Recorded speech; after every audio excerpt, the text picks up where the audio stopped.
bem? Meu nome é Rafael, sou aluno do curso de História e participo aqui com vocês do projeto Humanizando, uma iniciativa também dos alunos do curso de História. Para a aula de hoje, nós trataremos do conceito e as perspectivas, os processos que desencadeou, para se chegar ao conceito de globalização e entender também o que configura essa globalização e como essa globalização ela está assentada nos dias de hoje. Por isso, então, já trago aqui uma breve explanação para esse vídeo curto de qual contexto a globalização começou a ser inserida. Dando continuidade à aula que nós trabalhamos, que é forças produtivas que regem o Brasil e o mundo, a globalização ela só ficou um pouco mais forte, na verdade ela ficou evidente a partir dos processos mercantilistas, os processos de navegação, onde começa a ocorrer a partir daí uma troca comercial e consequentemente também uma troca cultural de um país para outro.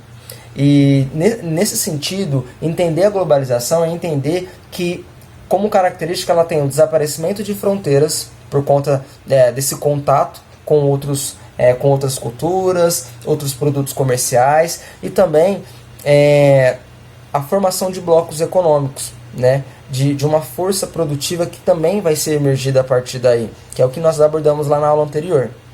E também entender que como resultado disso, desse contato e, consequentemente, um agravamento e a intensificação da revolução por conta da Revolução Industrial, em específico a terceira fase, que é a Revolução Técnico-Científica, que é a revolução da tecnologia dos meios de transporte e comunicação, a presença marcante da globalização ascende a partir daí em diante.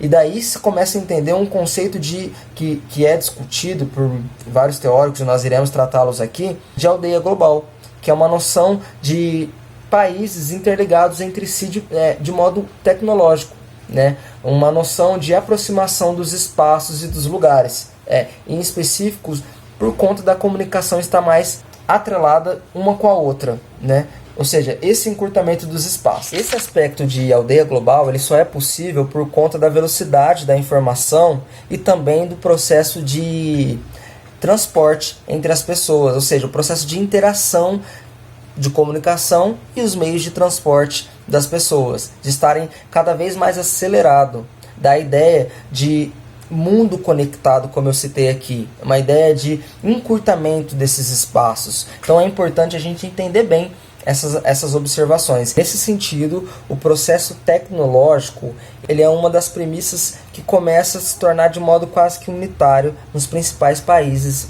no caso europeus e depois, posteriormente, aos países subdesenvolvidos. E o descompasso que essa globalização começa a ocorrer é por conta desse desaparecimento dessa fronteira e dos instrumentos que isso possibilitou. É o caso das transnacionais. Da forte presença da influência desse Estado sobre outro território, de modo até econômico. É quando, por exemplo, a gente tem aí a Volkswagen, que não é do Brasil, mas ela é de um outro país que não é o seu, que está aqui inserido. E faz com que ocorra um processo de necessidade desse valor. Necessidade, digo, de modo econômico.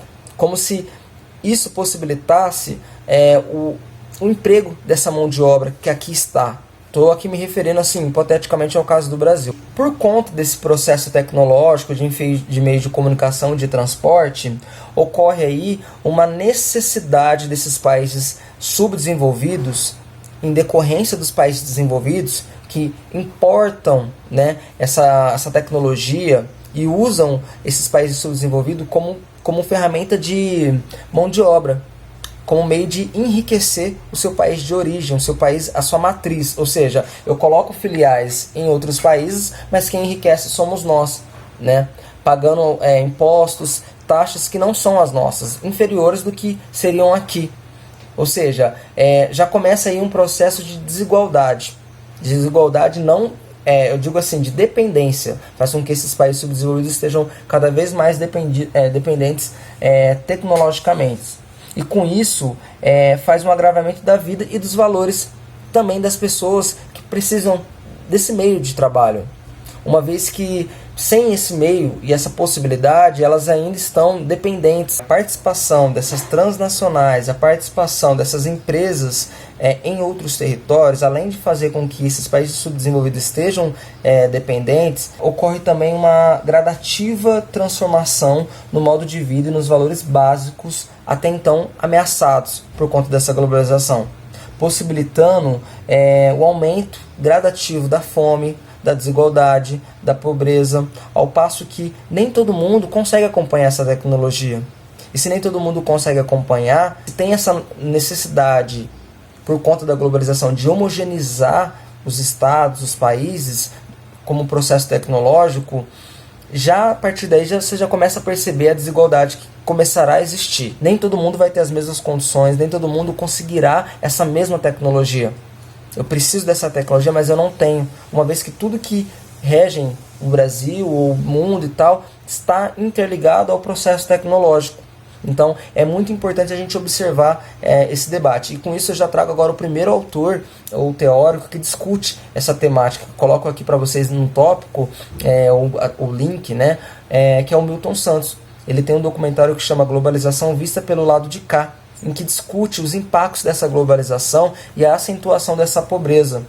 E também observar através desse mesmo autor que o livro que ele discute, que é Por uma Outra Globalização, é que essa transformação dos valores ocorre de modo com que a globalização se acentua e se insere nesses estados ou nesses países subdesenvolvidos, uma vez que faz com que o próprio estado comece a ser mínimo, né? Porque essas transnacionais, elas têm uma força muito preponderante, né? Elas regulam de um certo modo a economia, e com isso o Estado vai se tornando cada vez mínimo. E numa sociedade que não é igualitária, não é igual, a gente já entende quais são os efeitos e a consequência disso. E na direção dessa reflexão, Milton está falando que por conta dessa influência, dessa globalização e numa direção de um mercado cada vez mais global, ocorre uma morte gradativa do Estado. O Estado que deveria e deve interferir nas questões sociais, né, nessas questões que ocorrem desiguais dentro de um Estado. E se ele não interfere, isso só agrava ainda mais essa pobreza e o desemprego, e como outros aqui fatores que eu poderia trazer para vocês. E para concluir o encerramento e a reflexão desse autor, desse teórico, o geógrafo Milton Santos, né, é importante também que ele coloca que a globalização é importante para todos. Todos precisam estar inseridos nessa globalização. Mas para que a gente seja um ser globalizado, nós precisamos minimamente de um desenvolvimento tecnológico. E isso, infelizmente, não é visível na sociedade. E com isso eu concluo o raciocínio dele. Claro, sim, de modo muito breve, por conta do tempo que nós temos aqui. E já interligo essas reflexões com Guy Debord, que trata a sociedade do espetáculo.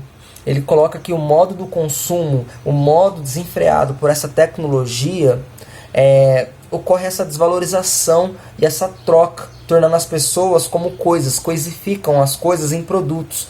As pessoas, elas não são vistas como pessoas, mas como produtos. Ou seja, a cultura, que também é um impacto dessa globalização, ela se torna massificada. E aí, com isso também tem essa mudança nos valores dessa sociedade. Ou seja, o modo como nós consumimos esses produtos tecnológicos, culturais, impacta e influencia a própria desigualdade, influencia outros meios que não sejam os necessários, como de subsistência das sociedades, novamente mudando essas concepções de valores do que deveria os principais estados estarem guinados, né, estarem preocupados em trabalhar. E na conclusão eu trago também para vocês a discussão, né, que se tem da indústria cultural, que está um pouco interligada com isso, com que o Guy Debord está tratando, que ele vem até antes, esse debate vem até antes do Guy Debord, que é a indústria cultural de Theodor Adorno e Max Horkheim. E eles fazem esse debate sobre como essa indústria cultural é uma forte presença das sociedades atuais, em que a gente importa valores, massifica essa cultura e muda todas essas concepções a respeito do que nós precisamos para nós. Vou trazer um exemplo aqui para você. Essa indústria cultural engendra comportamentos, ela reproduz posturas, como o caso, os filmes de Hollywood. Como a gente importa e consome isso e entende que eles é um modo de vida para a gente está perdendo um pouco dos nossos valores, a gente perde um pouco das nossas próprias reflexões. E é nesse contexto que eu trouxe esses três autores muito sucintamente Milton Santos com as obras Por uma Outra Globalização, pelo documentário A Globalização Vista pelo Lado de Cá, por Theodor Adorno e Max Horkheim com a indústria cultural, e também por Guy Debord, referentes à sociedade do espetáculo, é que eu encerro qual é a influência dessa globalização vista hoje no processo atual. E entender também, como um exemplo presente, o caso da própria pandemia que nós estamos vivenciando. Nem todo mundo tem os mesmos acessos tecnológicos, nem todo mundo tem as mesmas condições, mas todo mundo precisa dessa tecnologia, uma vez que todos os instrumentos são tecnológicos, em que a gente tem que se atentar. Ir num banco, né? Nem todo mundo tem um celular de ponta para poder acessar a sua conta, fazer as transferências, nem todo mundo tem uma tecnologia de ponta à sua mão para poder trabalhar. Então, isso mostra como esses autores, principalmente o Milton Santos, estiveram corretos nas suas análises. E no mais é isso, eu concluo minha aula e agradeço a você. Muito obrigado.